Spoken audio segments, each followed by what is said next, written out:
No, I listen to it all the time. I tell all my friends to smack it raw.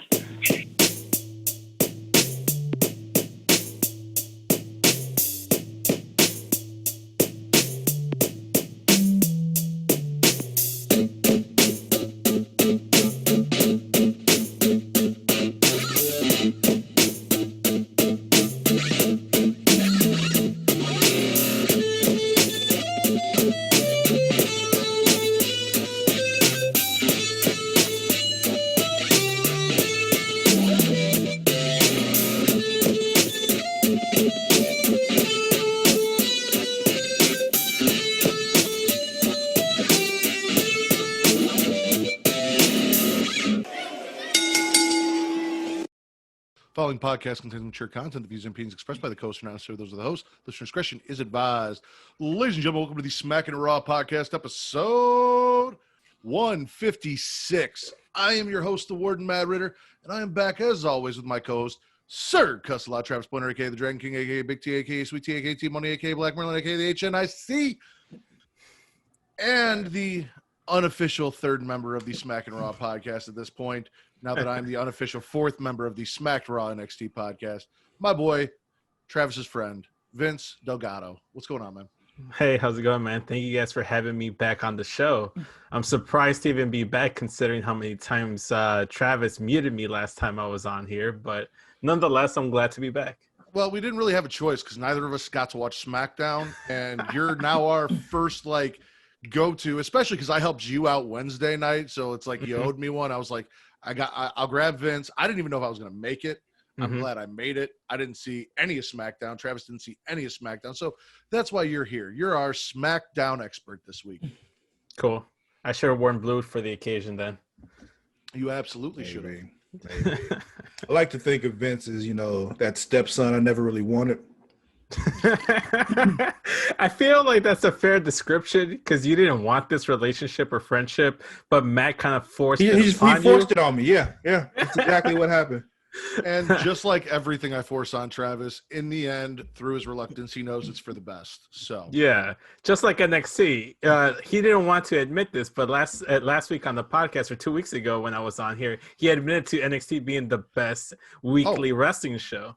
Vince, and gave you props for it. Granted, he was drunk, but he gave you props nonetheless. Regardless of whether I host or not, I listen to this show every week. And I definitely listen to you, TC from the Young Kings podcast, and Travis. And that show was just fucking travesty without me here to run the ship. Honestly, I heard nothing but great reviews from it. So maybe we need a train wreck here and there. We do. If I can get Travis to sing more 90s TV show theme songs. That was out of left field. That was completely out of left field. It was. All right. So what can I say? I provide entertainment, people. That's what I do. Since we brought up TC, of course, we want to plug the Young Kings, TC, and the Black Lives Matter shirts that TC has for sale. It is my pinned tweet. Oh, Vince is going to be right back. I think he's bought one. So he's going to show that off for those of you watching the video feed here.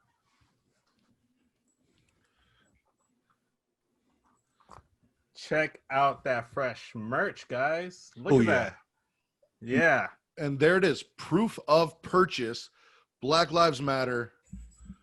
You guys can go to my pin tweet at Matt Ritter. There's at MATTRIDDER, and there will be a link there so you guys can purchase that. I think Travis has also been dropping it in the description if he's not too drunk and remembers. So you guys can find that shirt, and the money for that shirt that is generated from purchasing that shirt is then donated to Black Lives Matter supporting companies and causes. So please go do that, because not only are you supporting a good cause, but you're supporting a great podcast and our friends over at the Young Kings Wrestling Podcast. And as always, this is that segment where we continue the conversation, because there are still things that need to be done.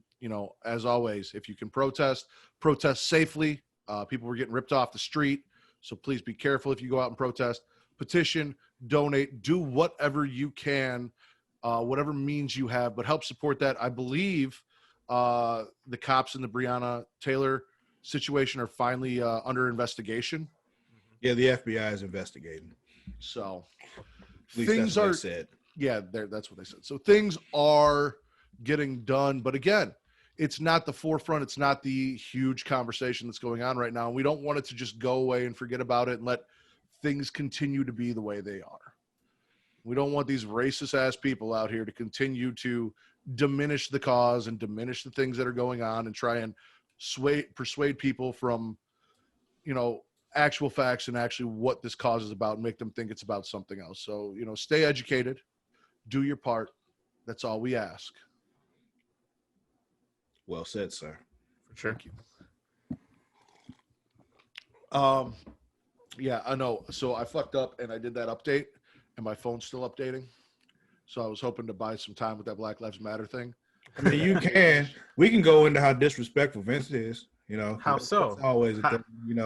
I don't remember much from that podcast a couple weeks ago, but I remember the Bret Hart slander that was going on that got y'all. Oh, you remember that, but you don't remember the $50 bet, Travis. See, here's the thing. I remember that because I was sent the clip. So that's why I remember that. Do I actually remember doing it? No. As far as I'm concerned, that week didn't even happen. Like, I don't remember that show at all. The only equivalent to that I can give you is that podcast me and Matt did a while ago, like pre-WrestleMania, where I was going off and saying something about Roman Reigns having to face The Undertaker or some shit, because I was gone. I didn't know what was going on. Yeah, no, that was worse. Gone. That was worse that day.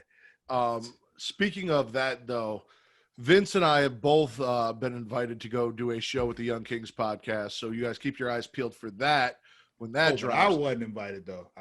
During you didn't slide into their mentions, that's why. Well, that's because when I tagged Travis in it, all he got to read was them referring to Bret the Hitman Hart as the shit man, and then at that point, Travis said, "Does Sir Cussalott have to block a bitch?" Mm-hmm. So that was the end of that conversation for me. I don't even know what happened before that. You're absolutely right. I didn't see it.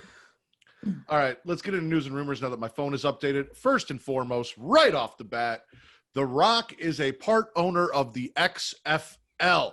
If a more perfect thing happened this week, please let me know. Okay, so explain this to me. I'm not saying you, Travis, but a vocal majority of people shit on the idea of bringing XFL back, even though they had a better game plan and they were taking their time and this and that and blah, blah, blah. And they shit on Vince McMahon. And then when it went under because of COVID, everyone's like, oh, yeah, we told you it wasn't going to work. But now that The Rock bought it, all I hear is, oh, my God, this is the greatest thing ever. This is the best. Like, he's not full owner. He's part owner. And they still face all of the same problems that Vince faced. The only difference is The Rock is the face and not Vince McMahon. That is all that has changed. Yeah, but people love The Rock. It's really just that simple. People love The Rock. Now, once again, this wasn't me when they were talking about the XFL coming back. I was like, oh, cool, more football. Let's check it out. But, a lot of people were shitting on it, and I'm just like, I don't understand why. It'll be good or it won't be good. It has no effect on you whatsoever. So, watch it if you like it. If you don't like it, don't watch it. Fair enough. More football. This is my favorite part of the show because this is the part where we get into like that dirty side of what happens in the wrestling community that Vince normally doesn't want to touch on his show and he always shies me away from. We can talk about it here. We can talk about shitty wrestling fans on Twitter all day. I'm with it. Because not just that. Damn nerves. Not just that. It's the shady side of wrestling that we talk about. Mm-hmm. So we're going to do Travis sliding into Sasha's DMs. I haven't forgot, but I'm going to save that for last because right now we're going to talk about how Marty Jannetty apparently killed a man. And then admitted to it on Twitter and is now being investigated for murder. No. I think it was on his Facebook, and then it transferred over to Twitter. However it worked, this man was broken up with by a black woman and somehow made a homophobic and racist confession to killing a man when he was 13 that may or may not have raped him and is now under investigation for murder. Is my understanding of the situation. So when he was 13, how old is he now? Like 87? Something like that. Yeah, he's old as fuck. So anybody who was around when he killed this man is probably also dead. So what are they investigating? Well, he even said where they could have found the body. Like he pulled a Ludacris. He's like, you should have checked the Chattahoochee River. Because I know that's a line from a Ludacris song about throwing a body in the Chattahoochee. But that was like 60 years ago. You think it's still there? You never know. They might find bones, yes, Travis. You do know. It's a river. The water moves. So things in the water move. maybe they've got cold cases where they found bodies and they didn't know what happened to them, and now they can go look at those cold cases and be like, okay, this body is this old from this time. This is when he said he killed him. This could be the man. And then they put geriatric Marty Jannetty in jail. Listen, Big Travis, whether it's because a white man murdered someone or because they're trying to prove he didn't murder someone, the police are always going to investigate far harder for white people than they are for black people. So I'm aware. I'm not going to disagree with that point. This is going to be a thing. And also a thing for Wait, we not. I don't know. I wasn't done talking about the Rock. Okay. Though, because I'm sorry. Because this is basically Ballers Come to Life. Is that? Yes. Can you imagine? Like, this is what it is. Like, there was a whole story about this on Ballers. Granted, yeah, they were talking about buying a team in the NFL or becoming a part owner in the NFL on Ballers. But damn it, it was fucking. This is Ballers. He got a group together to buy the XFL. Can you imagine just what it's like being the Rock? No. Like, you had a wrestling career that most people could only dream of. Then you went on to become the biggest movie star on the fucking planet. Now you own a professional football league. And then on top of all that, you get to just be The Rock. I think universally The Rock may be the only black man alive, to own an NFL or own the XFL. Not just a team, but be an owner in the XFL or the NFL or any major sports league. Besides Michael Jordan owning the team in the NBA. Well, yeah, that's true. I feel like the NBA might have had that, yeah. He Besides is probably the most beloved African-American male in the United States and maybe the world. Other than Keith Lee. No. He is more beloved than Keith Lee. Racists will still hate Keith Lee. Racists will look at The Rock and be like, well, yeah, the rest of them, but that guy right there. Well, see, he has the benefit of looking also very racially ambiguous. So that's true. That half Samoan part of him kind of makes him seem like, oh, I don't know what he is. So they're not sure. They think he might be black, but they don't know. Along with being black and along with all of the hate that comes with it and everything that's happened, Naomi is back in the news again this week. So I don't know why this is a thing, and it really bothered me that this was a thing. But Travis and Vince. So last week on SmackDown, Naomi went to hit a move on Lacey Evans. It was supposed to be a sliding blockbuster. It looked like a botched Canadian destroyer.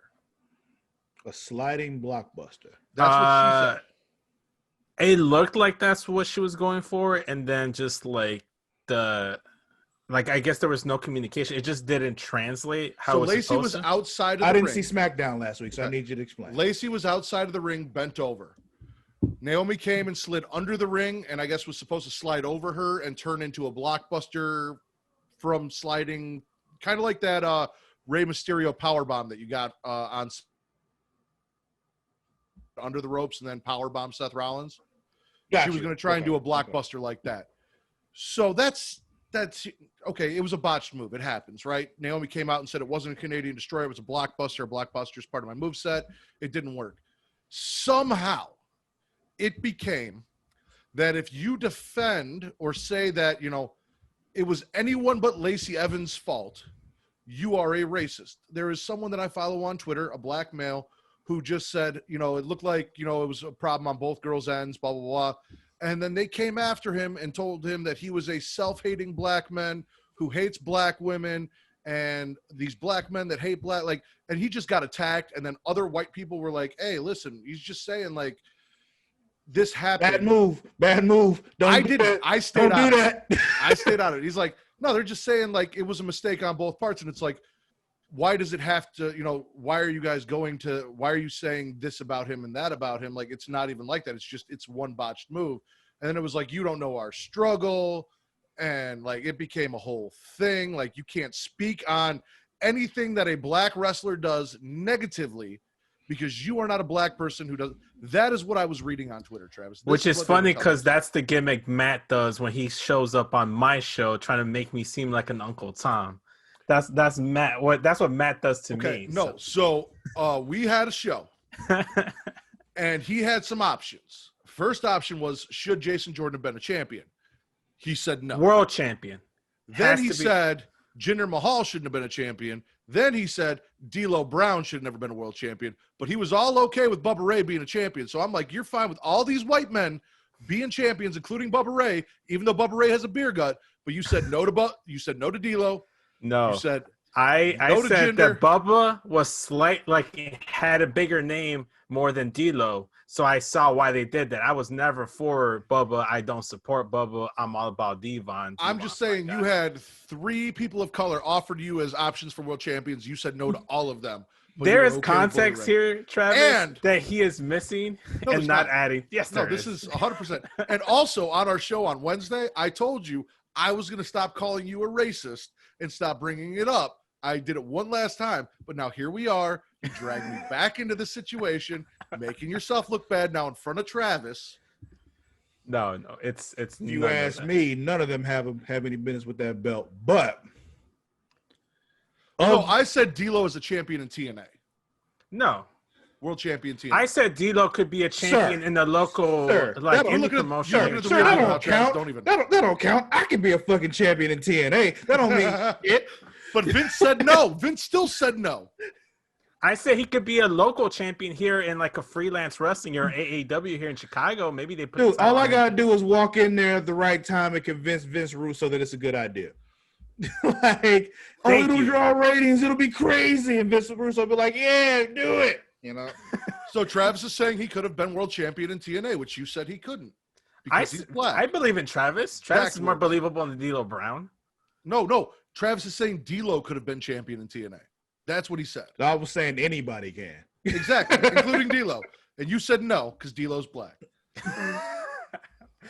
Whatever, man. Yeah. So you put that in context of TNA, then that's something different. Now, on somewhere that I actually give a shit about and that I respect, no. So anyway, that stuff happened with Naomi. And it went on for like 3 or 4 days. Like it was a continued. Yeah, I didn't see the move, so I have no idea the context of it. But that part though of him like just attacking the dude for saying, maybe because none of us are actual wrestlers and none of us really know how all this works, maybe it's possible that it wasn't just Lacey's fault. Oh, yeah, no, they wanted to say Lacey. They said Lacey sandbagged the move on purpose to make Naomi look bad.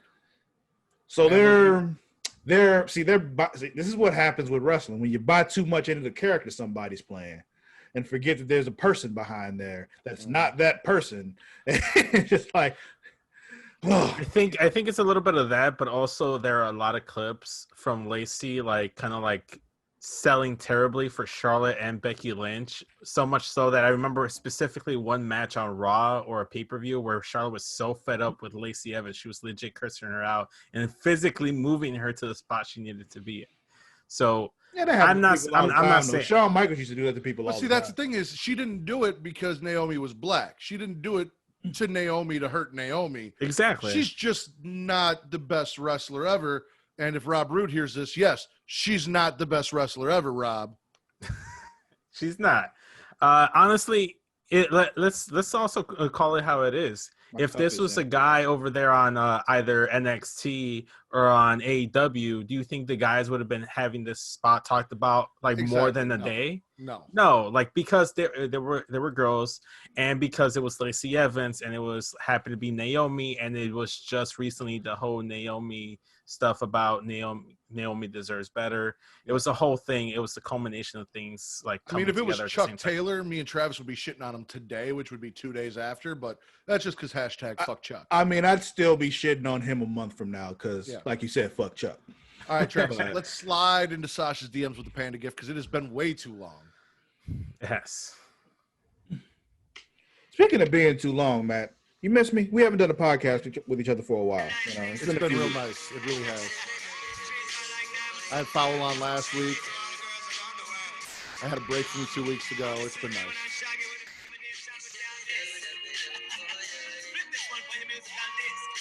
Shaggy.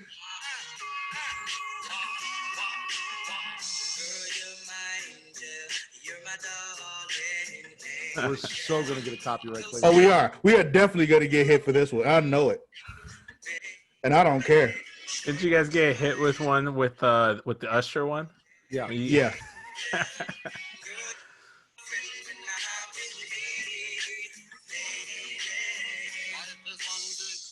All right, we got a Nice. panda sliding down a slide face first, so slowly. And And, face planting Sasha? on the ground. Sasha, please respond back. Just let us know you see them. Give Travis the finger, something. Just let us know you're there. Whatever you do, don't block him. I don't want this gimmick to end. All Here's right, the Vince, thing. so I kind of feel like the gimmick would be complete if she does block me, though. true. Fair. Um, But It'd be a what if she culmination sends you a of- panda gift back instead of blocking you? I would nut myself immediately. That's the goal, man. That's the dream. Unfortunately, Vince, you're not special on the show anymore, so I'm just going to take the boat here, and I'm going to let you kick us off. Please dazzle Travis and I with what happened on SmackDown tonight. It was a middle of the road SmackDown for me. The ending of the show really got people talking. There was a lot of confusing stuff going on. A lot of matches ended in DQ. I want to say like at least 3 or 4 matches ended in DQ. So we opened up with Firefly Funhouse. It was Bray Wyatt basically just like acknowledging Sing the stuff that song. happened. No, I'm not singing the song. I can't Matt, sing the song. No, I'm not doing it. Got me fucked up. You got me fucked up. I'm not doing that. But he's saying that like he's here and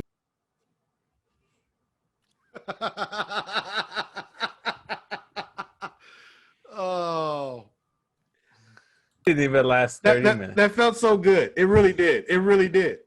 I had a feeling it was going there. Then I saw like the little thing on my screen. I'm like, yep, there if it it'll is. make Travis happy, we're really glad that you're our friends, and this is a friendship that will never ever end. Thank you. That's all I asked for. I don't ask for much around here. I really So don't. anyway, go ahead, Vince. Tell us what happened. But with yeah, Firefly Funhouse.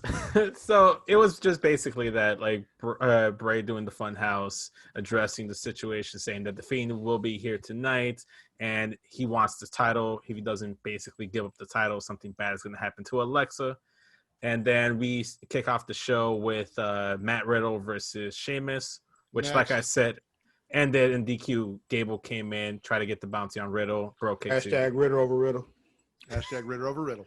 Yeah, Sheamus confronted Corbin, was sick of the entire thing, and they actually started bantering backstage. There was Sheamus is a dirt. turning babyface. No, it was just a heel versus heel thing. Okay. Sheamus It was is- just- sorry. It was a really weird thing. So there was some flickering of the lights. There were some more tech issues in the following segment during the dirt sheets. They did a whole like skit where they brought in like the victim from last week's attack, and it was Mandy's hair, and it was obviously just the Miz just talking on behalf of the hair. Busted out Sonya Deville, really good promo again, and at that point, that's really all it was. Heavy Wait, did Machinery we see came out. Mandy Rose with her new haircut? She did afterwards. So this basically set up a tag match between Heavy Machinery and Miz and Morrison later on in the show. Okay. We had Cesaro take on Lince Dorado. There were some more technical issues. Cesaro Yes. beat Lince Dorado. Yes, Travis. Do you believe this is leading to a hair versus hair match between Sonya Deville and Mandy Rose? No. I based on what I saw, it was Mandy trying to get a hair shorter, so they try to work it into storyline for her to have shorter hair. How did she look with the shorter hair? Honestly, a little bit better. Really? Honestly, I was She can aroused more look- than usual. A little bit better? Yeah, so it had like a weird look. So like it was different in a good way. It was working for me. I liked it. You have to Yes, see it. Travis. Can we start a petition for a hair versus hair match between Mandy Rose and Sonya Deville? I actually think Sonya could rock the bald head look. Like I do too. This is why I'm saying. I'm picturing her not completely bald, but like doing that crazy mohawk shit. Yeah. Mhm. Like I want to see that happen.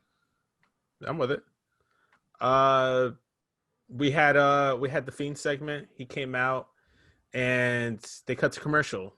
They come back. The Fiend's in the ring with Alexa Bliss. Basically the exact same setup from Completely last week. off the subject, Vince. Yes. I'm so sorry. Who's on that DBZ poster? DBZ poster. It is Vegeta, Goku, Piccolo, Beerus, Champa, A lot of people. Vados, Got you. and Whis. Yeah, basically super. Got you. If you want to hear some really good DBZ/wrestling talk, you should definitely tune into the Smacked Raw podcast NXT Wednesday edition, because Vince and I found a way to relate just about every single match and every single segment to Dragon Ball Z in some way, shape, or form this week. We did. We did. It was pretty good. It's nice. It's a nice change of pace because usually I try to bring in my nerd talk into the shows, and unless it's Jay, it doesn't get really picked up by the guys. So it's a nice change of pace to like get appreciated and have that banter with Matt. But yeah, going back to the Fiend stuff, it was pretty weird because they legit like the Fiend came out, they cut to commercial, they came back. Fiend and Alexa were at the exact same spot from last week, almost like beat by beat. He was gonna go put the mandible claw. Alexa stopped him, caressed his face. Then he got up, like almost like conflicted. Braun got on the Titantron, looked like he was using like a very old Android phone to cut a promo. Basically said, I don't care about Alexa. I've embraced the monster within me. It's going to be monster versus monster at SummerSlam. You might get that betrayal, man. What? So I don't know what's going on here. And like this left me scratching my head. I was very confused. Braun basically said, I don't care about Alexa. Let's do this match. I'm going to be a monster now. And is the Fiend babyface now? Like, no, this just sounds like we're gonna get that betrayal Matt was talking about. Which betrayal? With Alexa turning on Braun. Well, Braun already turned his back on Alexa. He didn't even go out to save her. Yeah, no. So what I want now at this point after last week was Nikki Cross to join the Fiend and Alexa and Braun to team up, and I wanted Nikki Cross in the Firefly Funhouse segments with Bray and Nikki Cross to embrace that crazy twisted sister side of her. I don't want Nick. I love Alexa Bliss and she'll be fine with Bray and probably entertaining as all hell. But I wanted Nikki and Bray and Alexa. Where did I get that from then? Who said that? Maybe it was TC last week or 2 weeks ago. Yeah. No, I just thought it was kind of weird that like Nikki didn't come out. And what was so odd about this segment is that it literally just cut straight to commercial after the match was set up with like just like a single shot at the Fiend, just kind of like confused as we are. Then we come back and now we have Baron Corbin versus Sheamus, and Alexa Bliss is gone, the Fiend's gone, and commentary isn't addressing the fact that it was a whole weird ass segment in the middle of SmackDown. Maybe it didn't happen. Maybe everyone that at home just imagined it all the same. I know I wasn't on acid watching. Or maybe just Vince imagined it. Do we know anybody else saw it? I know that we're just taking Vince's word for it right now. He could be making all this up. We didn't see the show. I popped into Kevin and Kyle's Twitch stream and they were saying the same thing. So the Smacked Raw podcast is collectively taking this could be a Smacked Raw conspiracy, man. You have no idea. It could. Maybe you guys should have watched the show. Maybe. I think what happened is Kyle's scared we're stealing Vince away from him because he knows that you don't want to do this show every week, and me and Vince have such good chemistry that now he's convincing Vince to take part in this elaborate plot to make up things about the Fiend so I won't have Vince back on. That's what's going on. Yeah, it's a conspiracy theory. No, but it was weird because they like I said Corbin, but it was actually Hardy versus Corbin, the scheduled match. Ended again in the DQ finish when Sheamus came out and broke kicked Jeff Hardy. It set up a match between King Corbin and Sheamus right then and there. Jeff just disappeared. And then Matt Riddle came out, distracted Corbin to allow Sheamus to pick up the win. And we're still like, what happened to Sheamus? It sounds awful. It sounds bad. Kayla's backstage with Big E. They mention his popcorn gifts, and then they do like a whole new. Wait, they mentioned the popcorn. We're talking about the one with him at the set ringside. Yeah, they reference it. And then Kayla and Big E get into like a New Day Rocks chant and a rah rah chant going up. How you feeling about this New Day? This Big E singles run. You ready for it? Me personally, I'm all for it. I'm behind it, especially just because I feel like Big E deserves it. I feel like every member of the New Day kind of deserves a single run, but I don't ever want them to split up, period. Like, that's my only caveat, is if they do this, don't do the thing where you're going to turn him heel on his brothers in the New Day, and then now it becomes him versus New Day and shit. No, don't do that. Why can't it be about us friends uplifting each other? Like, if Matt like succeeds and shit, I'll support whatever he does, like, and vice versa. You know, I'm not gonna turn my back on him just because this podcast may be better than mine, or mine might be better than his. You know? It's not. You don't know that. You don't know my numbers. I don't. It's not about numbers. It's about my opinion is completely subjective. I know that. I will never lie about that. I'll never pretend it's not. I don't know I feel about the Big E singles run because I don't know if Big E as a singles star is going to work within the confines of Big E still doing the New Day shit. We had that same conversation with Kofi Kingston. No, but exact same conversation with Kofi. It worked with Kofi. I don't know if Big E, with his size and the fact that he doesn't really do the promos, most of the promos are done by Kofi and Xavier. Not really. Most of the promos were really done by Xavier with Kofi and Big E just ad-libbing on top of it. So it's just like, if Kofi can do it, Big E can do it.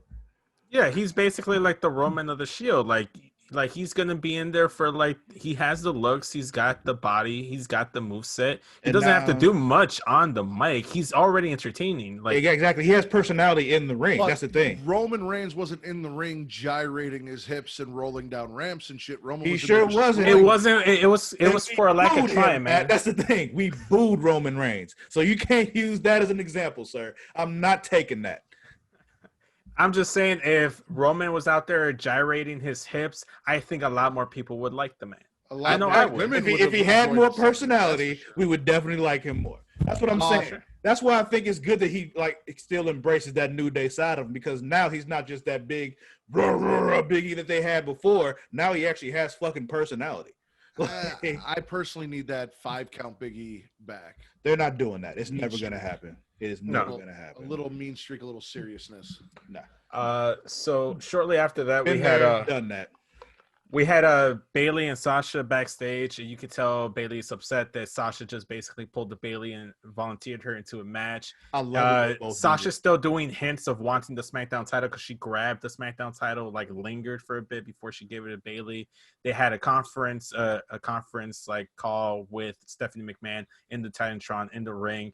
Basically, so they got on Zoom with Steph? Yeah, using the Titantron. They got on Zoom and stuff. It was pretty charming. It was good stuff. Stephanie said that, Asuka's going to have a match with Sasha Banks. Asuka faces Bailey. If Asuka beats Bailey, then she gets Sasha at SummerSlam. But that next week, there's going to be a tri-brand battle royal from the women of NXT, Raw, and SmackDown. The winner of that will face Bailey at SummerSlam for the title. So we're going to have a battle royal next week on SmackDown. At SummerSlam? Yes. For those of you not listening, not watching, I am pointing to a SummerSlam chair that is behind me. And then right above it is a picture of 2 of the greatest professional wrestlers of all time, Bret the Hitman Hart and Stone Cold Steve Austin from their match at WrestleMania 13. Who won that match?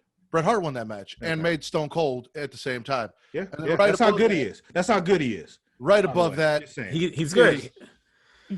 A buried alive casket match play set from the greatest wrestler of all time, The Undertaker. Nice.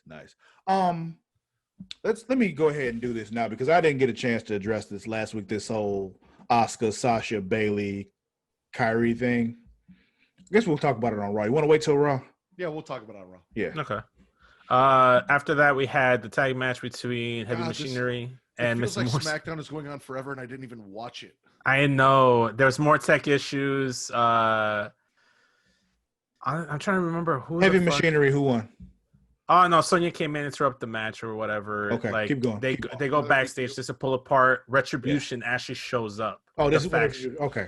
So the faction that they promised us on Monday that they didn't really give us showed up on SmackDown. Yeah, so they actually showed up. There was a lot of light issues. It was reminiscent of when Nexus showed up and just tore up the entire area. A little bit more like bargain brand Nexus. It felt like Aces and Eights. It felt like the Aces and Eights from TNA meets the Nexus combined.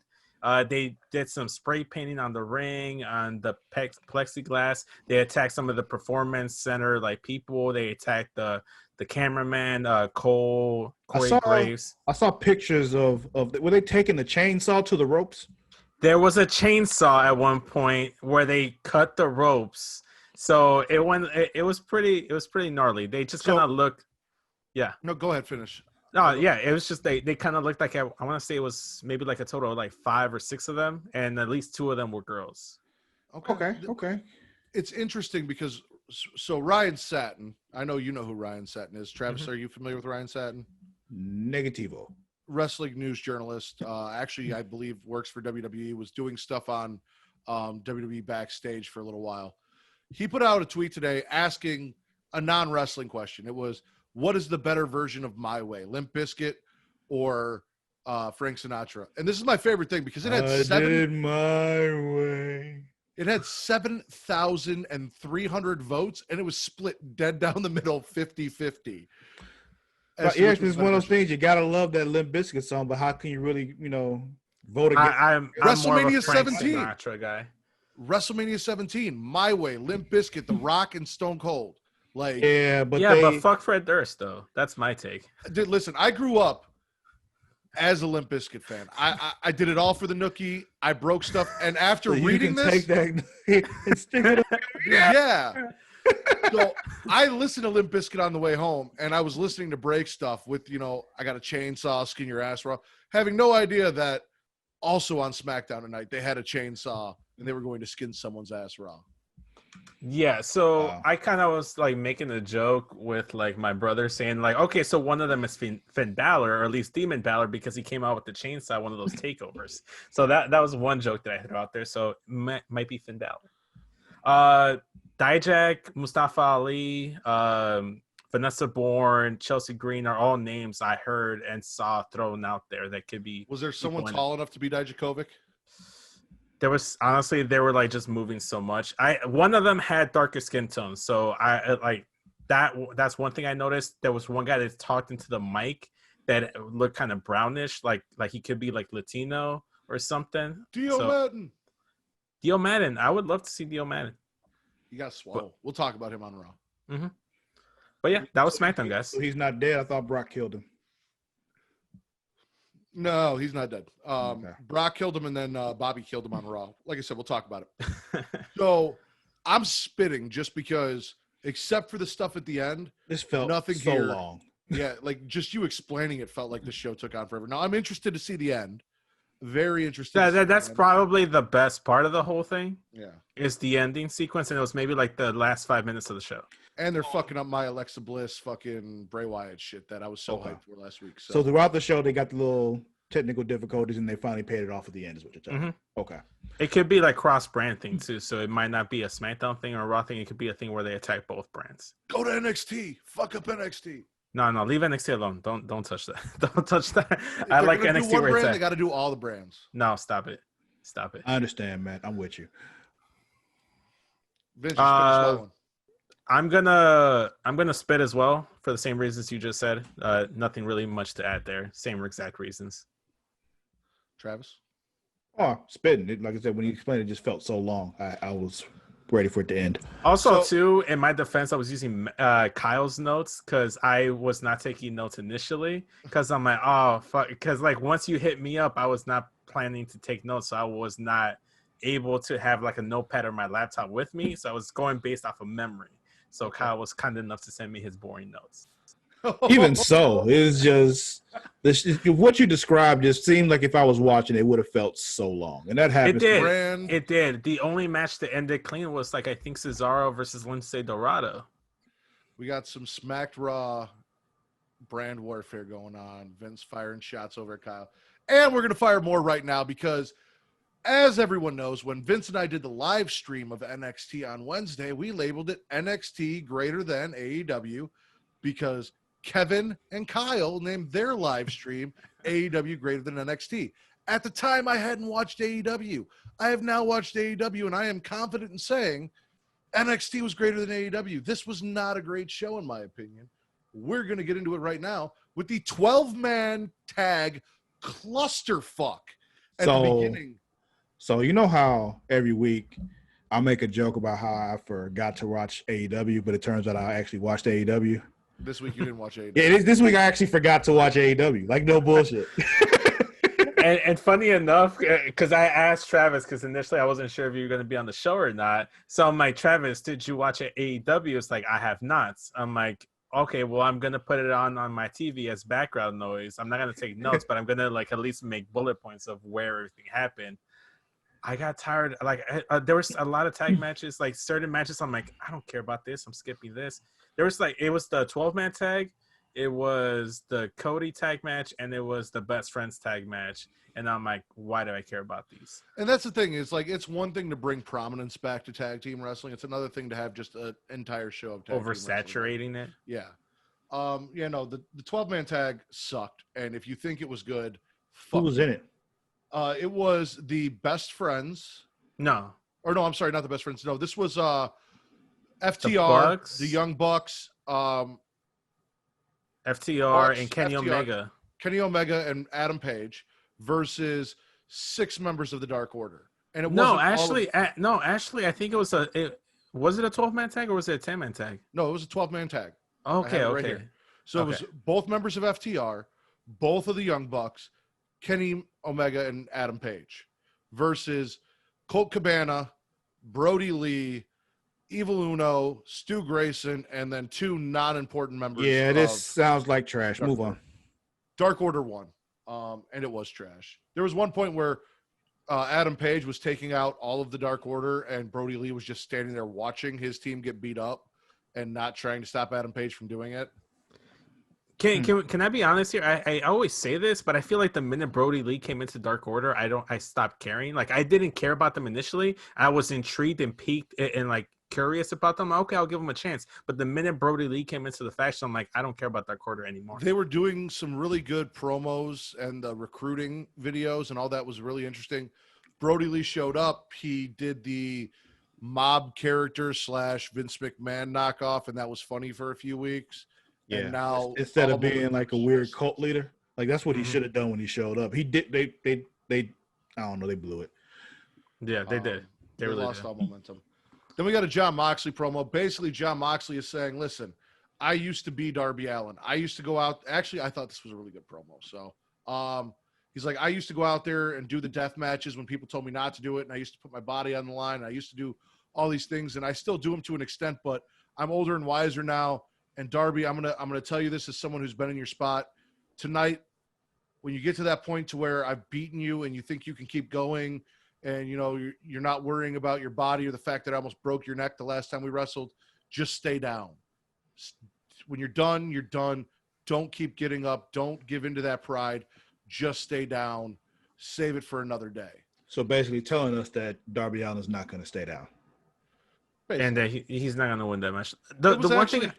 A really good promo, though, in my opinion. I enjoy it. I tune out Moxley, in period, because I feel like a lot of his promos, I don't think he does it on purpose, but he comes off like he's trying to sound like Heath Ledger's Joker, and it turns me off. Like I loved Heath Ledger's Joker, so yeah, I know, but it's a bad impression of it. It's kind of like it was kind of cool when he initially did it. Now it's just like I feel like all his promos kind of feel like he's trying to do Heath Ledger's Joker, and they just don't connect with me. See, like I think Jon Moxley should just steal all of Heath Ledger's Joker's lines and use those. Like, for example, for those of you who aren't familiar, everything burns. Right now on YouTube, you guys can go watch Travis, me, Mara, and John learn how to play D&D. And there is a show coming, and I plan on quoting for every line of speech in that show things that I've heard on wrestling. All of my responses will be wrestling quotes. That is how I will communicate through the entire show.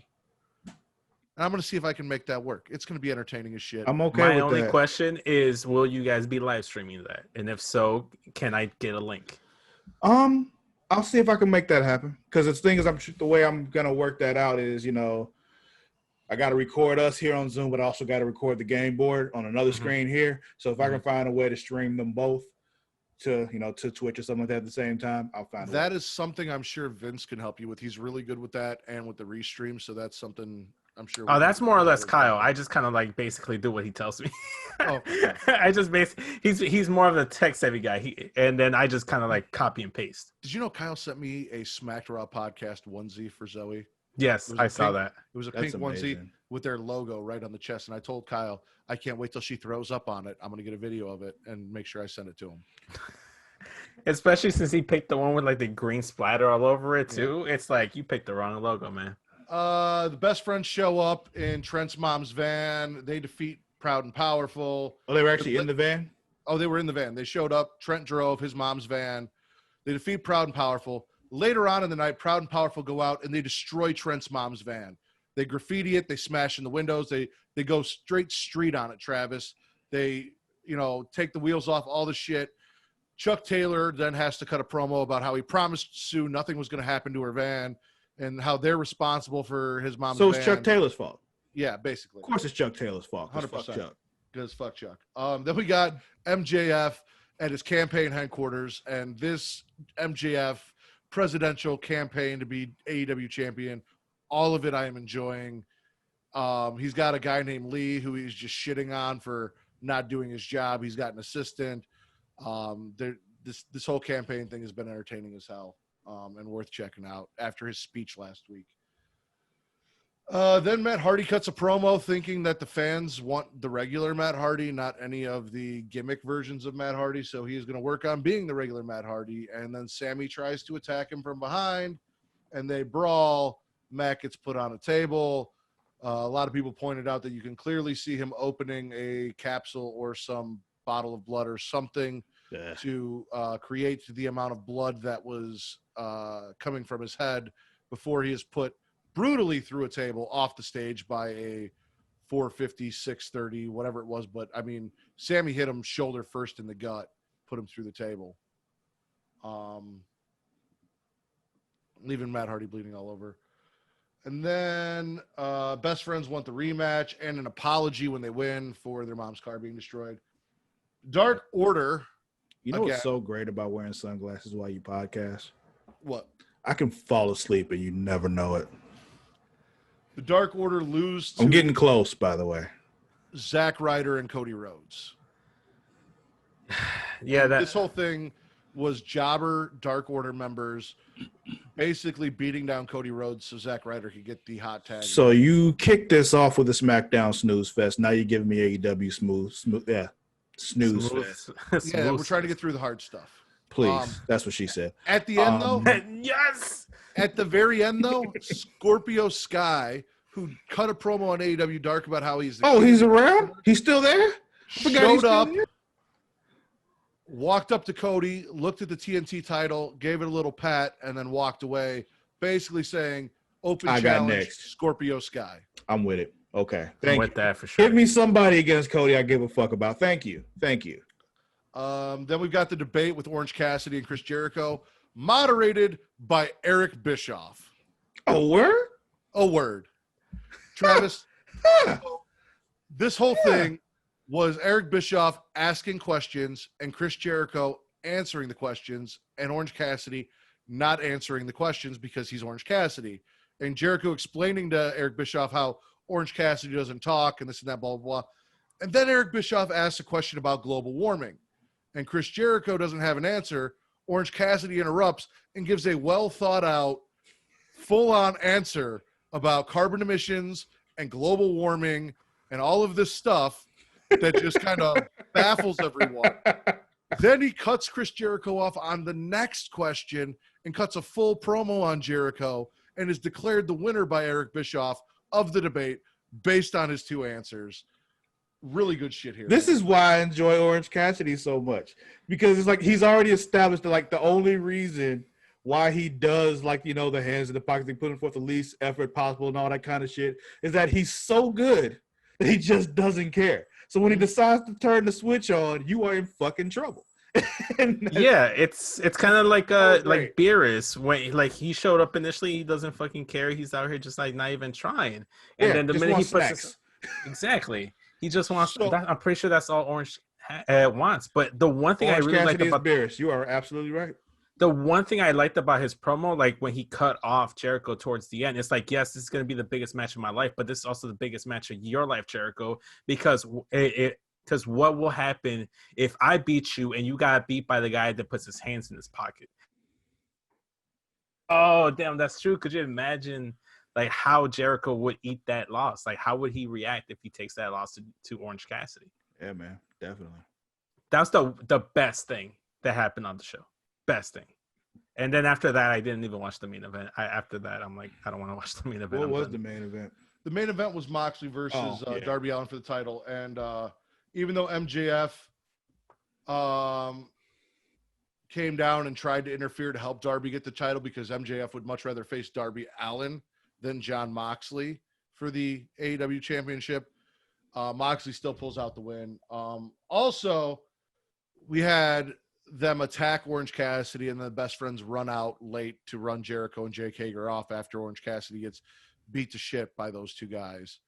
And Britt Baker, who has now referred to herself as the Michael Jordan of AEW, who's wearing a Michael Jordan Bulls jersey, has picked Rebel to be the person to face Big Swole. And if Rebel wins, then Big Swole does not get her shot at Britt. Big Swole comes down, basically squashes Rebel. She has a good – so here's the thing. Rebel used to wrestle. And I don't know a lot of people know that, but she was a wrestler and also a makeup artist. But she does have some wrestling experience. You know, It wasn't the every time best you wrestler, say- though. No, she wasn't. Every time you say Rebel, it just kind of makes me chuckle because that's the name of my sister's dog. Nice. It's a little Swole cocker gets- spaniel, little brown cocker spaniel. Yeah, Swole gets the win here.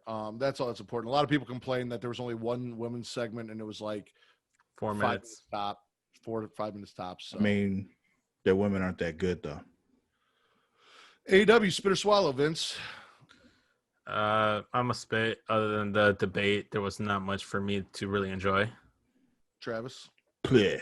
Even though they gave you Eric Bischoff and Orange Cassidy in a debate where Orange Cassidy tells you about global warming. Yeah, that's not enough. Okay. You, yeah, you there should was go back and watch it, Travis. There It's was great. no Luchasaurus this week, so Yeah, I'll probably go back and watch that part, but yeah, it's the rest of it just seems like, why did you do this to me? Yeah, I didn't even watch it. I'm spitting this week as well. Last week was so much better. I'm spitting this week as well. What do you guys want to do, Raw or NXT first? Let's do Raw.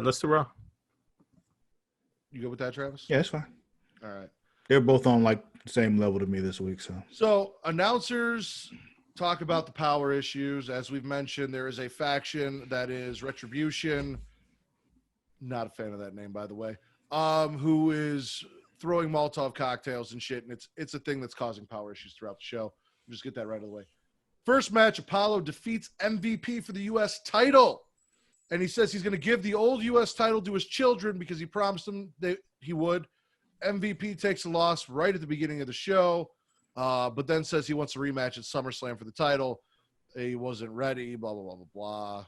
Hurt Business. I don't like that name either. Thank you, because I cannot stand that. Now, don't get me wrong. It might grow on me because I didn't like the name New Day at first either, but it grew on me. I didn't like Undisputed Era as a name either, and now I like it. Yeah, Hurt Business just doesn't do it for me. It's too fucking cheesy. Like, don't get me wrong. I don't I'm think with they it. need to be the new nation or that we need a new nation, but Hurt Business just, I don't know. It doesn't do it for me. Somehow, Vince, you just got a lot louder. I don't know how that happened, but All right, back away.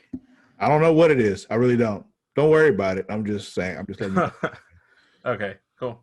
I'll Bayley and just- Sasha debut a trailer for Sasha's win that ends with Asuka saying revenge will be sweet, and then Bayley and Sasha are all pissed off, like, who ruined this thing? Like, it was an entertaining segment backstage. Shayna shows up, says that, everyone's had their fun, now it's her time, and cheap shots Sasha Banks in the mouth. Show did just sucker punched her. Like, damn, Travis, bro. You wanted to talk about the Asuka, Kyrie, Bayley, Sasha. Oh, yes. Okay. Go off, sir. This shit was all Oscar's own fault. God damn it. Listen, Matthew, let me tell you this. And Vince. No, Matt. Okay. He doesn't care if I know about this. If you are in a world title match, Matt, Correct. and for some reason one person is in the back kicking my ass, all right? One person is in the back kicking my ass. Yes. If you leave your match to come back and help me, I'm kicking your ass. There's no way in hell if I'm back there getting my ass kicked by one person, you should be coming back to help me. Win your goddamn match. Let me handle this. If I'm getting my ass whooped, let me get my ass whooped. That's my own fault. Travis, to be honest with you, if I'm out having a match, regardless of if it's for a title or not, and you're in the back getting your ass whooped, I'm going to finish the match and then go check on you. Because Listen, if I'm getting jumped, then you better come help me. But if it's one person, No, if it's one person, that's what I'm saying. If it's one person and you're getting your ass whipped in the back, like the way I look at it is Asuka is a grown-ass female wrestler. Kyrie is a grown-ass female wrestler. Grown-ass female wrestlers need to be able to handle grown-ass female wrestler business one-on-one. yes, I don't need to leave what I'm doing yes. to go help you. You hold your own. Exactly. You're a champion. Do your shit. Especially because she had that shit won. So it's your own damn fault. What the She fuck is did wrong? have it won, but what if it was more or less of a case of, look, I obviously can beat Sasha. My friendship with Kyrie means more to me than this title. I can easily get this title back. Let me go make sure my friend's okay. You could have I done love that after Travis. you could have done that after she made Sasha tap. Like make a tap, then come help me. I love Travis, but if I ever won a championship title, that championship title is automatically my new best friend, number one, above everyone. And My wife, I understand it. Travis, my dogs, John, everyone. Belt is number one. Everyone else falls in line. And behind. your real best friends should understand that, and I do. Did you see the stuff with the Iconics, Travis? Negative. All right. Did you see the 24/7 title stuff? Was there ninja stuff? Yes. I think I did. Yeah. Well, basically, the 24/7 title was missing. Shelton's title just got stolen. Yeah. It was gone. And then we found out Truth had stole the belt. He had the belt. He's running around from Tozawa and the Ninjas and Shelton. We get a triple threat match. Tozawa defeats Truth and Shelton. Yeah, I did see And this. Tozawa is now. So now MVP has lost the North American title, and Shelton Benjamin has lost the 24/7 title. You mean the U.S. title? Yes, that's what I meant. Yeah. Sorry. North American, U.S. It's literally the same shit. Literally. That also covered Canada. It's not. No, though. we don't claim Canada. Well, I say that also Canada's includes Canada. that includes Canada and Mexico, bro. No, Canada's Canada. I don't know my geography enough to know if that's true. I or mean, not. but Canada's part of North America. Like, And isn't Mexico Central America? no, Mexico's also part of North America. Okay. Fair I believe Travis. I feel like Travis wouldn't steer me wrong here. So anyway, MVP lost the U.S. title. I don't know geography. Shelton Benjamin lost 24/7 title. Not looking good for the Hurt Business tonight at all. Until Well, no. Well, I that's why I'm a little bothered, but we'll get that. Did you see Dominic and Seth? yeah. So Dominic challenges Seth to a match at SummerSlam. He shouldn't talk. Dominic? Dominic. Yeah, he's not there on the mic. Well, Ray's not really the best promo either. He shouldn't talk. But I feel like Ray's aged like a fine wine, at least to the point where at least myself, I enjoy his promos. Eh. I think they're solid. Well, you're also a Ray stan, so.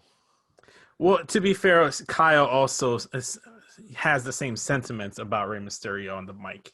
So here, quick test. Give me one great Rey Mysterio promo. One great, memorable Rey Mysterio promo.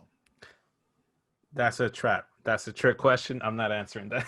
I don't got an answer for that. I'm not saying he's You don't a great have an promo. answer because there isn't one. If I asked you right now, give me one great Eddie Guerrero promo. Oh man, I love it when he has the mask on Rey Mysterio. He's like, "Why'd you make me do this?" Holy Rey? shit! Right off the bat, you've got a great Eddie Guerrero promo, but no great Rey Mysterio promos. I said he's okay on the mic, and I don't mind him on the mic. Anyway, I digress. This Like that one really when he cool. was going to Ray was like, "You heard me familiar." You know, This could have been really cool because we got Seth Rollins down there, and he's going after Tom Phillips for laughing and making fun of him last week. And Samoa Joe steps up, and I got hard when this happened. I got excited. Samoa Joe is the most underrated wrestler in the Let me WWE. tell you, I'm watching this. He got up, and I started not even out loud. I was like, "Joe is gonna kill." Dude, I got so excited. I was like, fuck yeah. Kill you. I don't even care that he hasn't wrestled a match. I don't care how many matches he's lost. I want to see Samoa Joe go in there and fuck up Seth Rollins and Buddy Murphy right now. And we don't get it. Joe's talking his shit because Joe is amazing. We can talk about Samoa Joe's promos all day long. Joe is great. He gets up, takes Wendy everything promo's off. He's still like, my favorite. no. You're not going to fuck with Tom Phillips. I was talking shit too. I was laughing harder than Tom. So if you got a problem with him, you got to go through me. And Joe gets ready to go in. We cut to commercial. When we come back from commercial, Seth and Buddy have weapons. They're holding off Samoa Joe on the outside. Dominic comes in and attacks them from behind with the kendo stick. And my boy Samoa Joe doesn't miss a beat. Runs back to the commentary booth, puts the headset on, says, "Chill, Tom, I got this," and just starts talking shit the entire time that they were getting their ass whooped by Dominic. I loved it. Samoa Joe can do no wrong, man. I swear that everything he touches turns into gold. How has he not been a champion? How did they not give him the title? He was barely a U.S. champion, and he lost that to Rey Mysterio in like the worst way possible. Joe is gold. Please let Joe have one run. I guarantee you it will be a gold run. He just needs one with the WWE or Universal title. Just let him go on SmackDown. Take that title off of Braun. I'm sick and tired of Braun and The Fiend playing like hot tag and hot potato with the title. Just give it to someone that actually means something. Dominic cleans house here. Also hits a 619. Seth says he fucked up and then accepts the challenge for SummerSlam. Did you see the Drew and Randy Orton stuff, Travis? Yeah. Drew versus Randy Orton promo. Randy saves Drew. Drew dropping some, dropping words like shoot and, what else did he? Fuck, I forgot what else he said. Like, oh, you want me to shoot right now, Randy? He like trying to get, what the fuck else did he say? It was another line. He was just for people who just know these inside wrestling terms, and I forgot what the fuck it was. I remember. So Drew was out there cutting a promo, and I didn't think the promo was going so well until Randy Orton came out. When Randy Orton came out, he really turned this thing around and saved Drew McIntyre, because it looked like Drew McIntyre went from reading a script to speaking to Randy like he would speak, like from the heart. Right. Randy came out, like you said some things about Drew and about their similarities and all of this stuff and the shoot and all that stuff. And then Drew's like, okay, you want to shoot? And then he let everything off his chest about Randy Orton being handed everything. How I think he might have made a slight little reference about him shitting in people's boots too. He did. That's another thing. Raw has been getting a little bit more, actually WWE as a whole has been getting a little bit more edgier. Now, kind of like AEW, every week they have been saying shit for at least 2 or 3 weeks. It's censored on USA, but they have been saying shit repeatedly on those shows. Mm-hmm. I like this dynamic between them, though. Yeah, it's great. I do too. He's the perfect foil to Drew. It really did save Drew in this promo. Drew said he's going to tear Randy's head off. Randy saying Drew has no original thoughts of his own. Like, once Randy came out, I'm trying to remember what that line was that Drew said, though, that really made me think this. It was after he said the shoot thing. But later on in the promo, he said something. I'll have to go back and watch. I don't remember anymore. He said something about, like, being the chosen one. It wasn't that. It wasn't that. He made something about how, like, oh, you had all these opportunities, like Randy opening up. Like, yeah, I got more opportunities because, like, they know I'm good. I'm valuable. You're not. He did say he is better than The Rock and Stone Cold. And, like, he listed, the top guys. Mm-hmm. And he's like, based on championships or accolades, I'm better than all these guys. And you can tell he believes that shit, too. That's the thing. He does. And I wouldn't be surprised if he's the one that breaks Ric Flair's record. He wants to wrestle for another 10 more years. I believe he can wrestle. And he's built for it. You see how well he's taking care of himself? Yeah. To quote Sebastian from the SmackDown podcast, he says it all the time when Randy Orton is on TV. Randy Orton does not miss, man. When he's on, he is on. Like, I kind of wish he could, like, turn the switch on every single time. But it's funny, I remember that match when they were having that. I think it was like a 6-man tag, and he had Garza and Andrade with him. And that moment when he took Garza and put him up against the wall and basically told him, "Get your shit together." And Garza just probably hung his head like a lost little puppy who just got his feelings hurt. And it was like, okay, you believe that shit because you believe Randy would fuck him up if he didn't. I'm all for this shit. Did you see the KO Ric Flair talk backstage? No. All right. Did you see Nia Jax? Yes. Dude, so Nia comes out. She's supposed to apologize to some WWE producer that she put her hands on last week, and instead she calls the man a ginger. I didn't even know you could do that. Oh, wait, no, TV. I didn't. I didn't see this. Okay. Oh, well. Did you see Truth? Yeah, we talked about that. Sasha versus Shayna. Yeah. What the fuck, Travis? I don't know. I have questions. Asuka ran down and hit Bailey, and the ref threw the match out. Yeah, Mike. How does that get the match thrown out? Nobody in the match had anything happen to them. That doesn't even make me like. It makes me mad. But what makes me more mad is I have defended the finish from Extreme Rules and the finish from last week on Raw as we're building towards something more. And these are just the ways that you continue a feud, because if you have clean finishes, then the feud ends. Yeah, and it works when the heels cheated to do it. That's the thing. It worked. No reason Yeah. why this match should have ended this way. Yeah. And make me look bad when I defend shit, and then you just continually do worse shit. That's the thing. The other two things, Extreme Rules and that, the Raw match from last week, were defendable because it was heels doing heel shit to win. That's fine. It's this that makes absolutely zero sense. We talk about AEW's inconsistency with rules and fucking up and shit. Like, what the fuck is this? Yeah, it was bad. Honestly, now that I think about it, I think that's how the Heavy Machinery Miz and Morrison match ended, because Mandy Rose came in to attack Sonya Deville, and the match ended. If I'm not mistaken, that's how it ended. God damn it. So here's the thing. Asuka gets a rematch if she can beat Bailey, which is something that Vince talked about earlier, where Bailey is mad at Sasha for setting that up. Shayna says she's rooting for Asuka because she wants to beat Asuka for the title. Okay. Interesting little respect dynamic there after Shayna punched Bailey in the mouth. But here's the thing. Arguably best wrestler, women's division, Raw roster, Asuka. So if Shayna wants to beat the best, yeah, you want to beat Asuka. You don't want to beat – don't get me wrong. I'm not saying Sasha's bad. Sasha's fantastic. But Sasha's a fantastic sports entertainer. Asuka's a better wrestler. I don't know. I feel like Sasha might be the best women's wrestler on SmackDown. She just so happens to be the Raw Women's Champion. Can you think of someone on SmackDown that's better than Sasha Banks? You can make a case for Bailey, maybe, but I feel like you have more better Sasha matches than you do Bailey matches. Oh, wait. Dana Brooks on SmackDown. Come on, get the fuck out of here.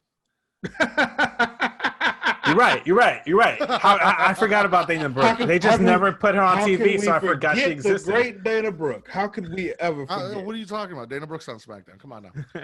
No, Sasha probably is the. She lost all relevance when she stopped flirting with Batista on Twitter. Don't get me wrong. I love Sasha. Sasha is a great sports entertainer and in-ring sports entertainer. I'd say Bailey is a better wrestler than Sasha. Sasha puts on great entertaining matches. She has great high spots and good psychology. But straight up just wrestling, like in-ring technical ability, I'd say Bailey and Asuka are better at the in-ring technical ability stuff. Sasha puts on more entertaining matches. Sasha has a better way of hooking you into her matches. It's the Bret Hart Shawn Michaels comparison. They're both great, for different reasons. They both do great things in the ring, just in different ways. Oh, now you're sucking up to Travis. Look at that. I'm not. For one, you have Bret Hart right there, and I keep looking at it whenever I look at you, man. Yeah. Never had a bad match. Did you see Garza flirting with the chick from The Bachelor? Yeah, and I still don't know why. Yeah, no, that was weird. All right, let's talk about it. Speaking of reality TV, though. Oh, go ahead. Big Brother's back. Yeah, fuck that. We're going to save Raw Underground for last. So, did you see the stuff with Montez? No, we can't. What? Anyway, we're going to get into that. Did you see Montez Ford fought Andrade and Dawkins fought Garza? Yeah. You got roofied. Dude, yeah, apparently. So, Dawkins loses to Garza after Montez Ford drops kind of out of nowhere. If you pay close attention at the beginning of the segment when they come out and they cut their promo, Montez Ford takes a drink of his cup and kind of looks at it weird, like it didn't taste right.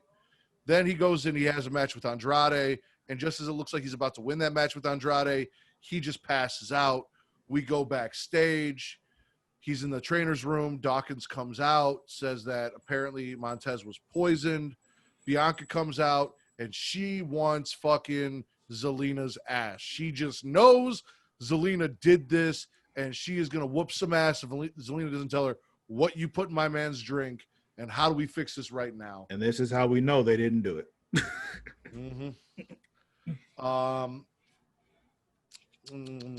Montez is in an entanglement. That's what happened. That's what's going on. That's the storyline. It's the side chick. Raw Underground. So Shane McMahon has a shoot fight underground wrestling presentation that is happening backstage. Shoot fight.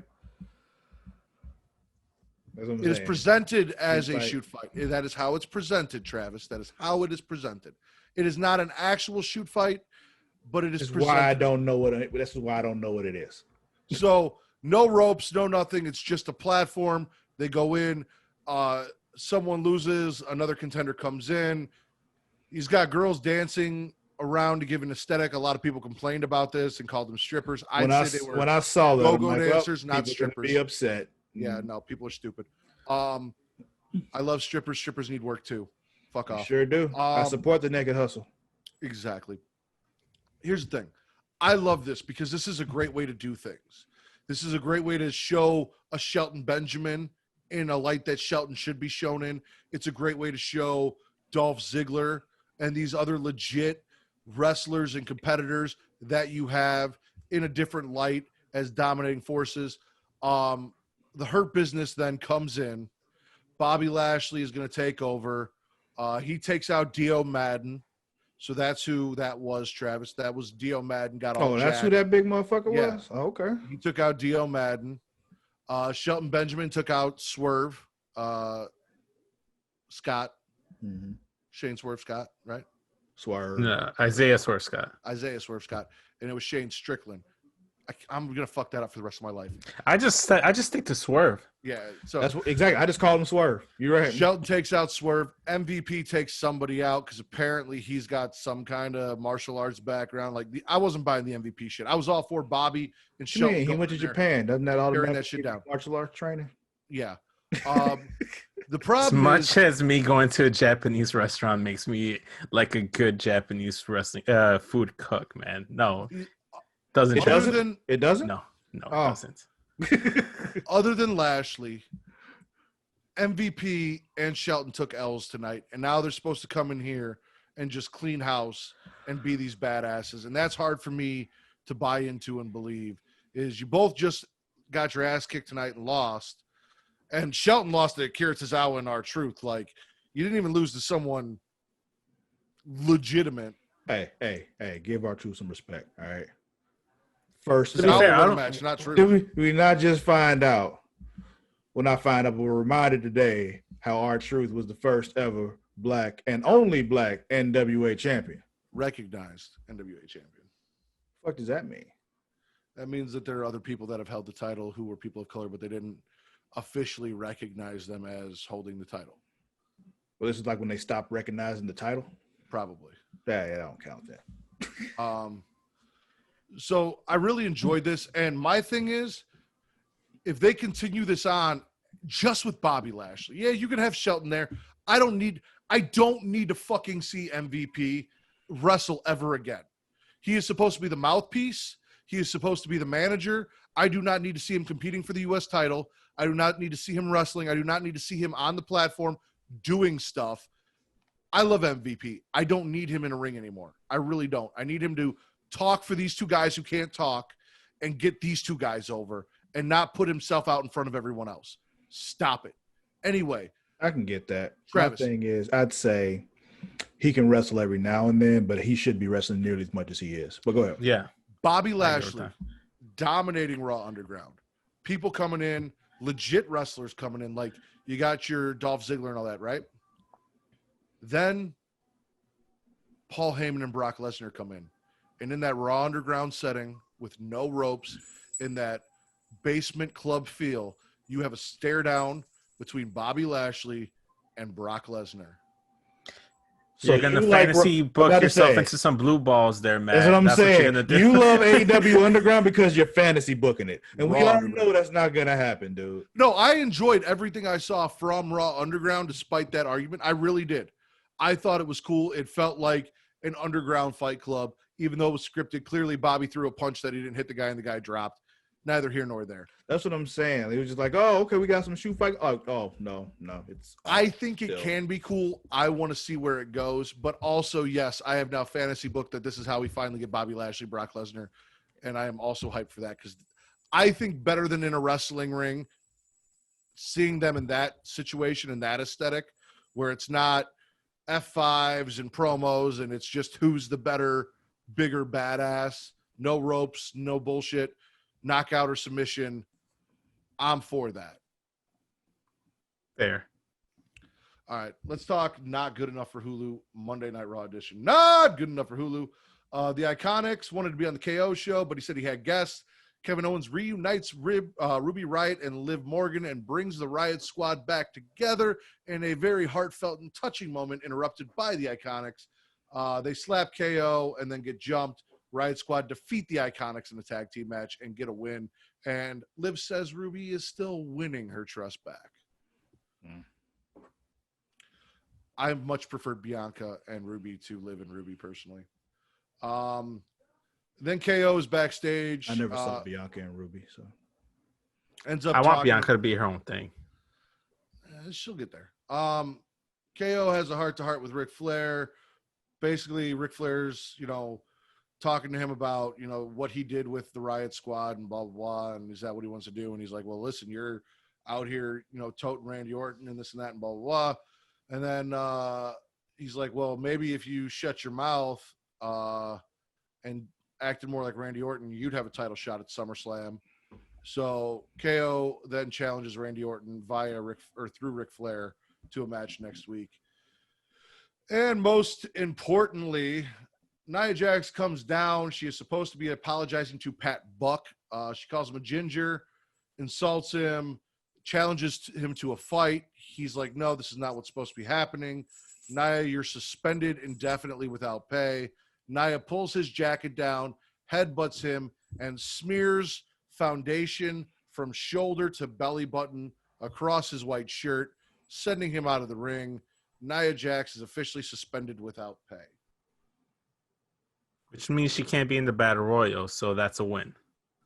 So I classify that whole thing as a win because she can't be in the Battle Royal to face Bayley at SummerSlam. She's away from the title pictures, so I'm all for it, man. I'm with it. She's on Raw. She can't be in the Battle Royal anyway. No, it's a try. So Ross, SmackDown, and NXT women are going to compete next week on SmackDown in that Battle Royal to face it to determine the number one contender for Bayley. So yes, she could have been in that. Yeah. Shotzi Blackheart. That's tough. That's not tough. That is the right answer. Tough. We'll see. All right, let's talk about NXT. We got Dakota Kai. You forgot to ask the question. Oh yeah, spit or swallow Monday Night Raw. I'm swallowing. I'll reluctantly swallow it. I'm gonna gargle undecidedly because I still don't know if I like the show or not. I really like Raw Underground, so I'm swallowing. Also, I'm intrigued by the Montez shit. I was a little disappointed they hinted at a faction showing up and they only gave us like some people throwing Molotov cocktails at a fucking, Man, they paid it off on SmackDown, but exactly, man. They paid it off on SmackDown, but I can't judge Raw on a payoff from a show I didn't watch. You got to give things time, bro. You gotta, sometimes you got to slow stroke it. Yeah, man. You need foreplay. You need foreplay, Matt. They did give you a faction. They just didn't give it the way you wanted it. They didn't even say who the fuck they were. They didn't even tell us this was a faction. They just said, hey, here's some security footage. It could have been fans. They said there was a faction.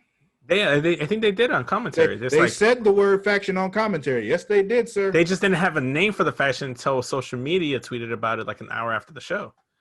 NXT, Dakota Kai, Rhea Ripley, banger of a first match. Number one contendership on the line. Martinez comes down with the assist. Kai ends up hitting Rhea with that GTK out of the corner, busting Rhea's nose open. Then Martinez picks the bones clean after the match. Vince and I talked about this. A lot of people are saying that Rhea has that Android 18 look going. Mm-hmm. I thought it felt a little more like Super Saiyan Goku or Super Saiyan Vegeta. Super Saiyan 2. Super Saiyan 2. Super Saiyan 2, yeah. Yeah. I'm going to go with 18 on this one. Because you know where we were getting it from? Because at one point she had combed her hair. Like she had posted a picture where she combed her hair just like 18 and had similar clothing. So I'm like, oh, so she's going for the 18 look. And then when she shows up on NXT TV, it's the same hair. It's like bleach blonde all the way And through. I got it because Super Saiyan 2's hair is a little bit lighter. It's a little bit whiter than the regular Super Saiyan Gold. I didn't see no electricity around her aura, Oh, Matt. are you kidding me? She oozes electricity. And Stop also, it. And it she doesn't came sit in- upright, so it can't she be came Super in- Saiyan. cocky like they are Super Saiyan 2, where they now hit that level to where they're like, oh, you can't fuck with me. And that's Fair. what she did in this match. She came in very cocky, ends up losing to Dakota Kai, though, because Martinez. Also, I like the fact that Dakota Kai's last name is Kai, and when you have the Kais in Dragon Ball Z, it just kind of worked. Wait, so I have a question. So if you're in Super Saiyan 2, that means you're always cocky. You don't care about anybody else's bullshit, whatever. You're high on yourself. Does that mean that Travis is always in Super Saiyan 2 mode? That's where I live. I'm just saying because it feels like Travis is just in Super Saiyan 2 mode all the time. We just can't see it because there's no Super Saiyan spiky hair going. Yeah, it's because I'm bald, so you can't really see it. Exactly. There you go. He's like what Nappa would look like if he was black and went Super Saiyan 2. Yeah. Well, I guess the question is Basically, answered. Travis is facial Super hair Saiyan doesn't. 2 Black Nappa. That from There now it on, is. fuck all of the AKAs. It's my co-host, Super Saiyan 2 Black Nappa. You just added one more AK to your intro. Congratulations. No, I'm getting rid of all of them now. Here's the thing, man. Just that Here's one. the thing, you gotta understand. I keep telling people this is where they all came from. I did not give myself any of those nicknames except Big T. Big T. Okay, cool. I'm with it. We had a whole show where me and Travis dissected his nicknames, and I discount at least 3 of them. But anyway, Bronson. Did you see Bronson Reed versus Shane Thorne? I'm gonna assume no, Travis. No, I did not. That you didn't get any thick boy season. No. Did you see the stuff backstage with Legado del Fantasma and Breezango? Negative. Did you see Damian Priest versus Oni Lorcan Yes. and Ridge Holland in that triple threat? So my boy Dexter Lumis has got an ankle injury. He is no longer in the ladder match, which saddens me. But Damian Priest, who just refuses to accept the fact that he is the Saint and do the Saint things, wins the match, defeats Ridge Holland, who makes, as Vince pointed out Wednesday, his NXT USA debut. I'm familiar with him from NXT UK, as well as Oni Lorcan. I love Oni, but I think we all knew Oni wasn't winning this match. He doesn't use the cross power bomb to win. He uses the crossroads. And it's disappointing that he refuses to just accept that he is the Saint and then just be the Saint and get over and have everyone love or hate him. Like, just be the Saint. Just do it. I mean, it's easier to hit the crossroads on just about anyone as opposed to that cross power bomb. He can't pick up like a Bronson Reed and do that. That is a lie. He absolutely can. I don't know, man. I feel like he needs to hit the weight room a little bit more. If you put Bronson Reed up on the top rope, then all you have to do is lay Bronson Too Reed. much setup, man. Too much setup. That leaves you enough time Razor to did reverse it. that. Razor did it. All the time. Anyways, I'm not going in there. Yep. I didn't watch Yep. Razor matches like that. I Yep. can't. Razor deny Travis it. and I did have it all the decided time. that I invented Damian Priest, and he is just being reluctant as to going about what he should be doing. Okay. I was doing Damian Priest better than Damian Priest when I was 10 years old. So, like, About to say, yeah, he's 20 years behind. yeah. Okay. Did you see Keith Lee versus Cameron Grimes? Oh yeah, I saw that. Keith Lee squashes Cameron Grimes, basically just coming out angry, you know. Most important thing, Cross says, since Regal is MIA, it is now on Keith Lee to make this match happen, and until he does, everything that Karrion Kross does is on Keith Lee. Okay. Sure. And then we back out and we see that the PC's got bodies laying all over the place and people are fucked up, and now it's all Keith Lee's fault. When I first saw that, I'm like, wait, is that the Undisputed Era? Why would Keith Lee care if he took them out? And then I realized, oh, it's not them. Never mind. It's other white people. Did you see Legado del Fantasma Nope. make a statement in the ring? Nope. Did you see Bronson Reed and Damian Priest out in the parking lot? No. Did you see Tegan Knox versus Indy Hartwell? Did I finish NXT? I don't Did you think so. see Imperium versus the Undisputed Era in the tag match? Yes. You finished NXT. Okay. Yeah, Vince will tell- it's hard with that because NXT is only an hour for me, so it's just Vince will tell you that this was a great tag team match, and I'm sure it was. All I saw what was going on commentary, though, with Pat McAfee being a douchebag, running his mouth, insulting Adam Cole. the who's 20 feet whole away. time I'm like, oh, this is clearly gonna go wrong. Like we made this, you guys made up, but the whole time he's taking all these pot shots. The whole time, I'm just like, come on now, when is this gonna break down? When Right. does this happen? And then And it does. Adam Cole gets sick of it. He comes over. Pat McAfee's like, hey, I thought we were cool. I thought we straightened things out. I thought, I'm just joking, this and that, blah, blah, blah. Adam Cole's like, no, it's too much. You need to stop. We're done. It's over. We're done. And Pat, as he walks away, Pat makes another snide comment. Cole turns around, grabs the water bottle, throws water in Pat's face. Now they're going to go at it. They get pulled apart. You got Shawn Michaels and Triple H and a bunch of officials out there holding him back. Pat McAfee goes to walk out of the arena and then turns around and says, you know what? Nothing is ever going to change. You're always going to be an itty bitty little baby bitch. And then Adam Cole breaks free and crawls across the announce table, and Pat McAfee, the NFL punter, kicks Adam Cole in the face, which is what punters fucking do. And Adam Cole was restrained and was vulnerable. He couldn't defend himself. Lays him out. I'm glad that over the last 2 days your tune has changed on this with all the discussion we've had, Vince. Lays him out. Adam Cole is knocked out by a kick from an NFL punter, and fucking Twitter had a shit fit that a man who kicks things for a fucking living kicked Adam Cole in the head and knocked him out. might be good at kicking things. Who'd have thunk it? Two things about this whole thing here. First of all, Vince, have you checked on RN? Is he okay? No idea, man. He's been MIA for the last week or so. He's been at on home vacation. taking care of Adam Cole. That's So what like I'm saying, is his man got hurt. Is he okay? Was he there to let him lay his head on his titty? Like, was he okay to You know what? stroke his I mean, head afterwards what and goes kiss- down on RN's him on the- personal time, you know? it's on him. I don't go ahead and divulge into all his like outside the podcast stuff. I Do would you think imagine Mean Jelly Bean is Adam Cole's nickname for RN when they're alone. I think that might be his pet name that he gives Adam Cole. Mean Jelly Bean. You think so? Mean That Jelly might Bean. be- my that Mean might Jelly be- Bean. Come here, my Mean Jelly Bean. Oh my gosh. So that's the first thing. Second thing, I have a problem with the Triple H element of this. Okay.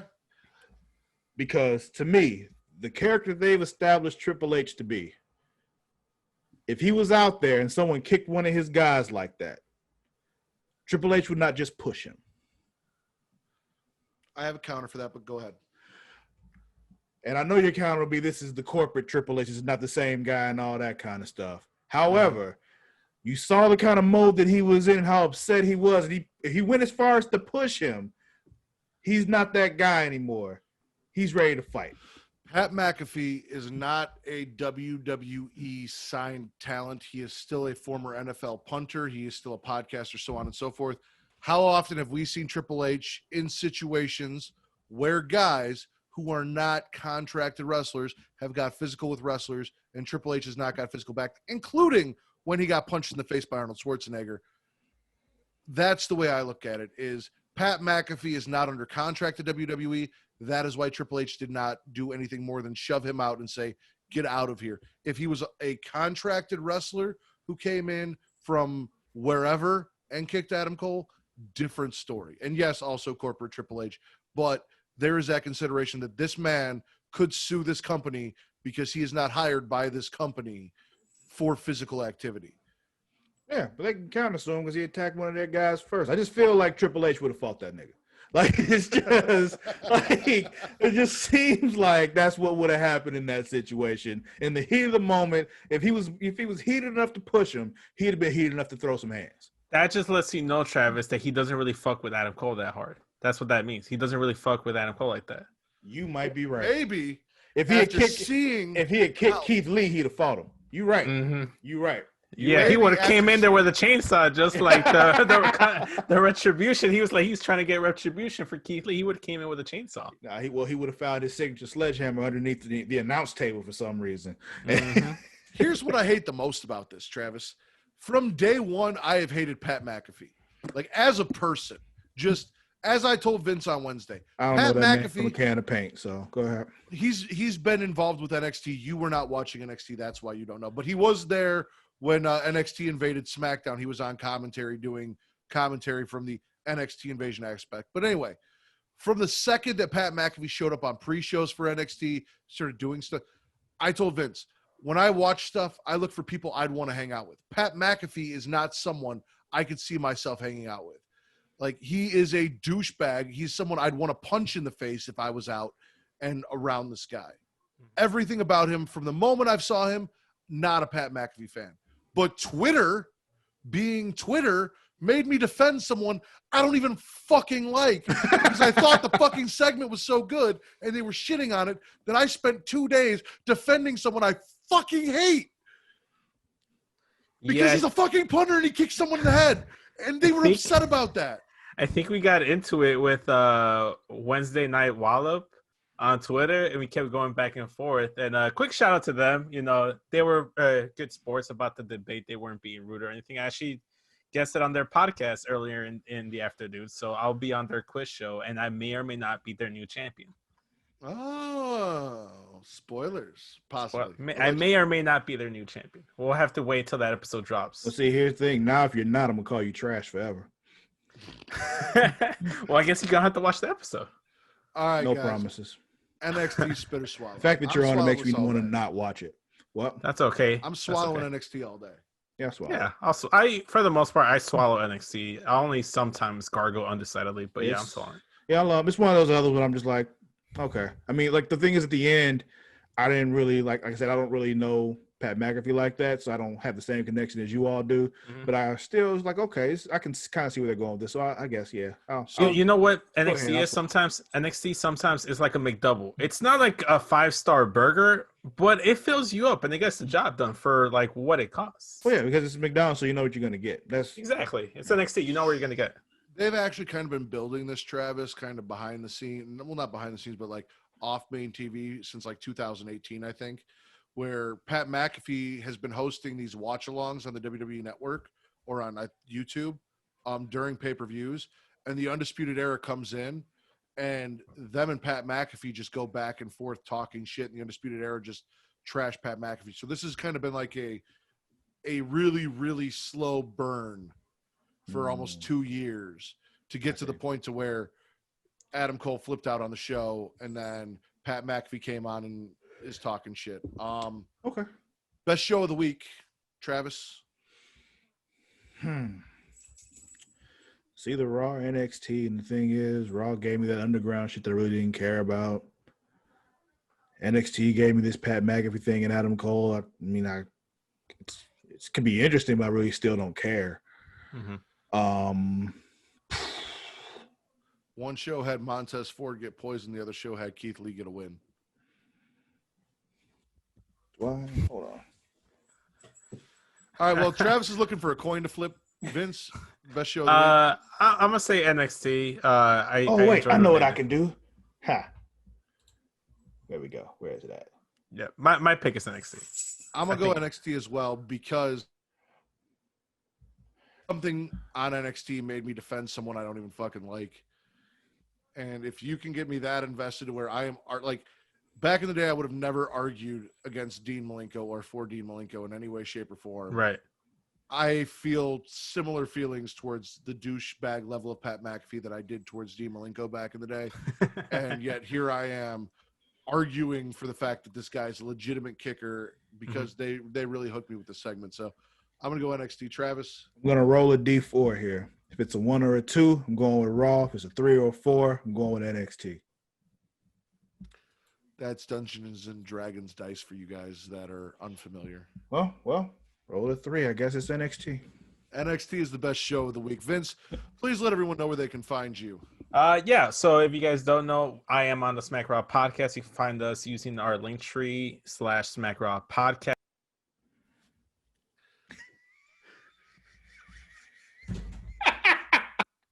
Mother. Oh, I was waiting the whole show for that. Oh, I waited for the whole That's the only show. reason Travis is still awake right now. Was Oh, I my know, God. I know. I should have known it was coming too, Oh, that's- and I walked right into it every single fucking time. Oh man, that first one though, you probably wouldn't have seen that one, but this one was just rude. I'm sorry, I'm It's not, okay. but still, It's okay. That's how I know I've earned your friendship because you're fucking with me now. That's how I know. But yeah, like I was saying, you can find us on YouTube. Like, comment, subscribe to all our stuff. YouTube.com/SmackRaw Podcast. Follow us on Twitter, SmackRaw Pod. You can follow me on Twitter at SESVince. Don't be like Travis and wait 3 months to follow me back. Also, we have a Patreon.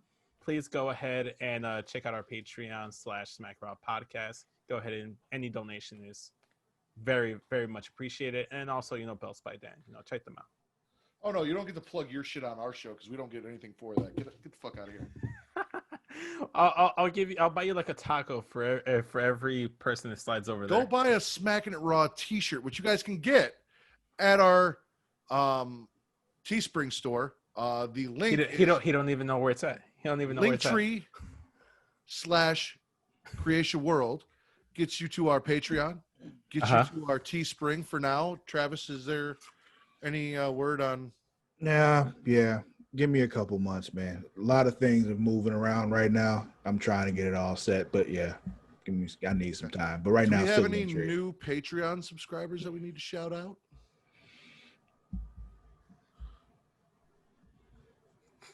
You're out here making Travis do work. It's supposed to be a night off for me, man. It's also Travis's whole thing where he said we're gonna do a $1 holler. Well, actually, he said we're gonna do a $1 shout out. I called it a $1 holler. Everyone liked that, and then he got mad. But he's the one that came up with the idea for the $1 shout out, and he's the only one that has access to any of our analytics, so he has to do this. It's true. I just don't feel like it. Hold on. It's so great having a second screen now. Oh, you know what? I think one new Patreon should be the Smack Raw Podcast. Or Kyle. It's either Kyle or the Smack Raw Podcast. I know that for a fact. That's why I asked you. That's why he did it. I knew that too. But, Give me my shout out, Travis. got this dick. Anyway, while Travis is looking that up, you guys can find him on Twitter and Instagram at Sir Cussalott. That is at SIR_CUS to say hello TT. You can find me on Twitter only at Matt Ritter. There's at MATTRIDDER. Please go follow my secondary account at Smackin' It Raw. That is Smackin' It without the G. ITRAW. Smackin' It Raw is the backup account in case I ever get banned. Figured I'd need one. You guys can find all of the audio at Linktree/Smackin' It Raw. Video.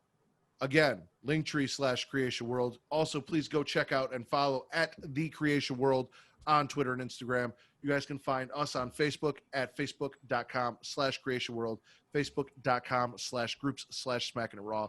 And if you guys enjoy Super Flashy Arrow of Tomorrow, that podcast, there's a Facebook group for that. And it is facebook.com/groups/Super Flashy Arrow of Tomorrow. So, yeah, we go ahead and give the head nod to Kyle from the Smack Raw podcast, also to Mark Robles, and also to Michael Willis, who is currently our #1 lifetime subscriber, #1 contributor. Appreciate you. And I'm working on Travis to get our videos for Return to Wrestling and everything else moved down to that $1 tier, because I'd rather have 100 people sign up for $1 than no people sign up for $5, because I am awesome and make fun of Hulk Hogan, and for some reason none of you people thought it was worth $5, so fuck all of you. Maybe a $3 tier. Find a happy medium. We'll talk. Like I said, there's a whole lot of things that are about to get moved around right now. Matt just talks too much. That's okay. Anything else, Travis? Nope. Can I go to bed? You can go to bed. For Sir Cussalott, Travis Pointer, a.k.a.